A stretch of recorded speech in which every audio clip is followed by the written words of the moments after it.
ایک دو نہیں بلکہ ہم ساری زندگی غوث اعظم رضی اللہ تعالیٰ عنہ کی کرامتوں کو بیان کریں تو ہماری زندگی ختم ہو جائے گی، لیکن غوث اعظم رضی اللہ تعالیٰ عنہ کی کرامتیں ختم نہ ہوں گی۔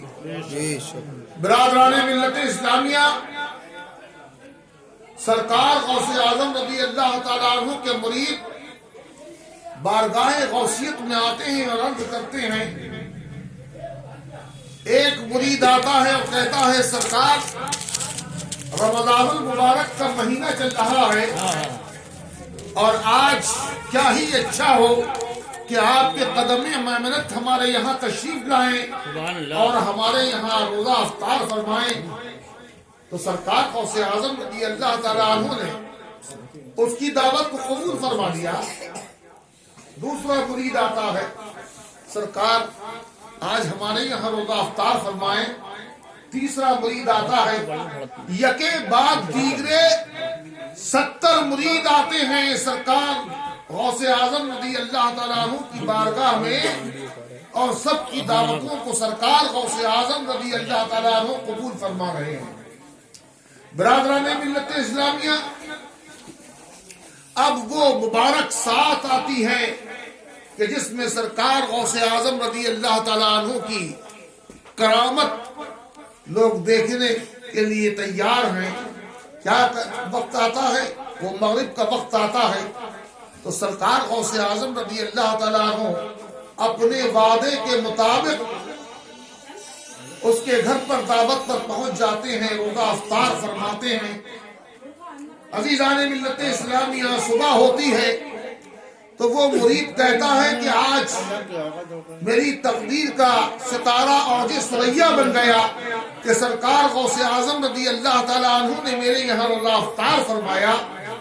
دوسرا مرید کہتا ہے تم غلط کہتے ہو، ارے سرکار غوث اعظم رضی اللہ تعالیٰ عنہ تو میرے یہاں جلوہ بار تھے۔ تیسرا کہتا ہے تم دونوں غلط کہتے ہو، ارے سرکار غوث اعظم رضی اللہ تعالیٰ عنہ تو میرے یہاں روزہ افطار کر رہے تھے۔ عزیزان ملت اسلامیہ، ایک دو نہیں بلکہ 70 مریدین آ کر جمع ہو جاتے ہیں، آپس میں بحث کرتے ہیں کہ سرکار غوث اعظم رضی اللہ تعالیٰ عنہ ہمارے یہاں جلوہ بار تھے، وہ کہتا ہے ہمارے یہاں جلوہ بار ہے۔ عزیزان ملت اسلامیہ، پھر یہ آپس میں مشورہ کرتے ہیں، چلو شیخ عبد القادر جیلانی رضی اللہ تعالیٰ عنہ کی بارگاہ میں چلتے ہیں اور پوچھتے ہیں سرکار غوث اعظم رضی اللہ تعالیٰ عنہ سے یہ کیا معاملہ ہے کہ یہ بھی کہتے ہیں میرے یہاں آپ دعوت پر تھے اور یہ بھی کہتے ہیں کہ میرے یہاں دعوت پر تھے۔ اسی طرح 70 لوگ سرکار غوث اعظم رضی اللہ تعالیٰ عنہ کی بارگاہ میں حاضر ہو جاتے ہیں۔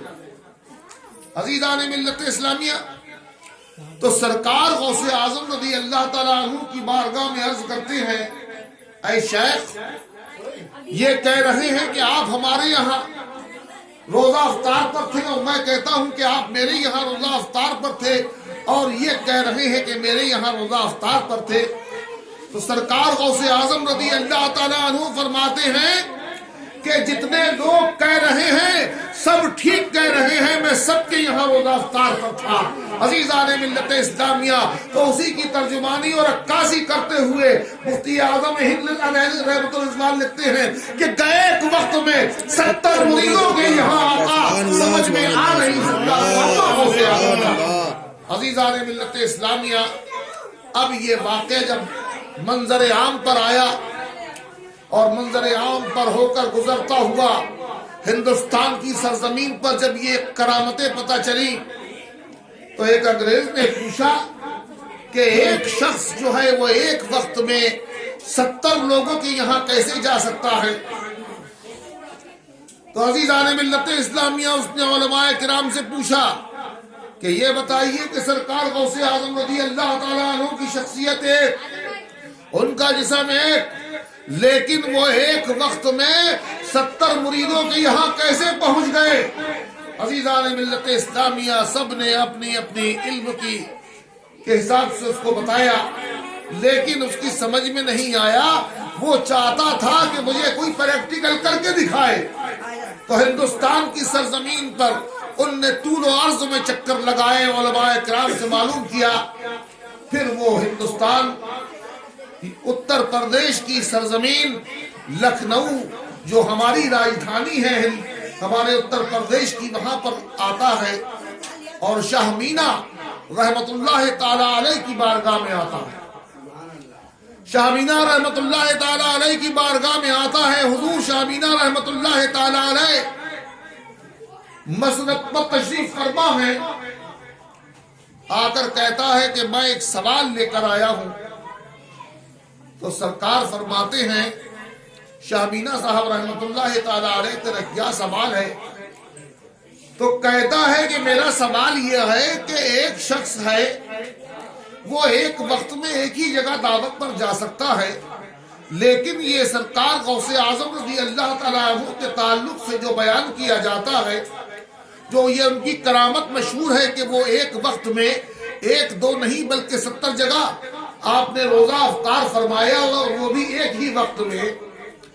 تو سرکار شاہ مینا رحمت اللہ تعالی علیہ فرماتے ہیں اس آنے والے انگریز سے، اے انگریز تو اپنی آنکھوں کو بند کر اور جس پیڑ کے نیچے میں بیٹھا ہوا ہوں اس پیڑ کے درخت کے اوپر تو اپنی آنکھیں بند کر کے دیکھ۔ عزیزان ملت اسلامیہ، اس نے اپنی آنکھوں کو بند کرا اور بند کرنے کے بعد جب اس نے اس املی کے پیڑ کی طرف متوجہ ہوا تو کیا دیکھتا ہے کہ املی کے پیڑ کے اوپر جو پتے ہیں کوئی گن نہیں سکتا، اللہ اس کے رسول تو گن سکتے ہیں لیکن کوئی اس کے پیڑ کے پتوں کو گن نہیں سکتا۔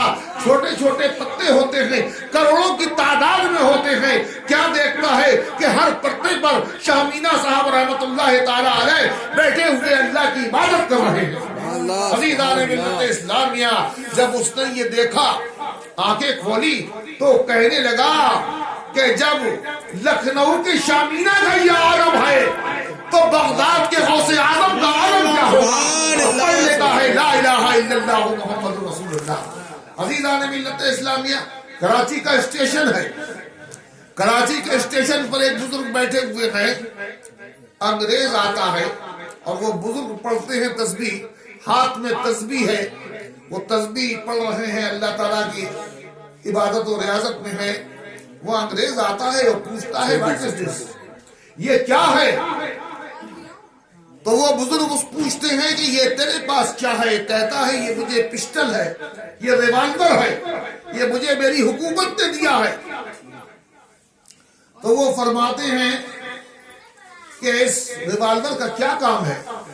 کہا کہ اس ریوالور کا کام یہ ہے، دیکھو یہ پیڑ کے اوپر پرندہ بیٹھا ہوا ہے، ابھی زندہ ہے، ابھی میں اس کے اوپر نشانہ لگاتا ہوں، ابھی یہ پھڑ پھڑا کر نیچے گر جائے گا۔ عزیزان ملت اسلامیہ، اس انگریز نے اس پرندے کے اوپر نشانہ لگایا، وہ پرندہ جو ہے پھڑ پھڑایا اور زخمی ہو کے نیچے گر کے اس نے جان دے دیتا ہے، مر جاتا ہے۔ کہتا ہے کہ تم نے دیکھا، یہ ہے اس ہتھیار کا کمال کہ ابھی زندہ تھا ابھی مردہ ہو گیا۔ اب یہ بتاؤ تمہاری یہ تسبیح کس کام کی ہے؟ تو عزیزان ملت اسلامیہ، بزرگ اٹھتے ہیں اس تسبیح کو لے کر اور کہتے ہیں کہ اس تسبیح کی کرامت دیکھنا چاہتا ہے، اس تسبیح کو تو دیکھنا چاہتا ہے۔ یہ بظاہر طور پر تیرے سامنے لکڑی کے ٹکڑے نظر آتے ہیں، بظاہر طور پر تجھے یہ چھوٹے چھوٹے موتی نظر آتے ہیں، لیکن عزیزان ملت اسلامیہ، وہ بزرگ اٹھتے ہیں اور اٹھنے کے بعد اب انہیں اس تسبیح کو جس پہ انہوں نے اللہ تبارک و تعالیٰ کا نام جپا تھا جا کر اس پرندے کو لگا دیتے ہیں۔ وہ پرندہ جو ہے خلاؤں میں اڑتا ہوا نظر آتا ہے۔ عزیزان ملت اسلامیہ، یہ ہے سرکار غوث اعظم رضی اللہ تعالیٰ عنہ کے غلاموں کا کمال۔ تو سرکار غوث اعظم رضی اللہ تعالیٰ عنہ کی شان کتنی افضل و اعلیٰ ہوگی۔ درود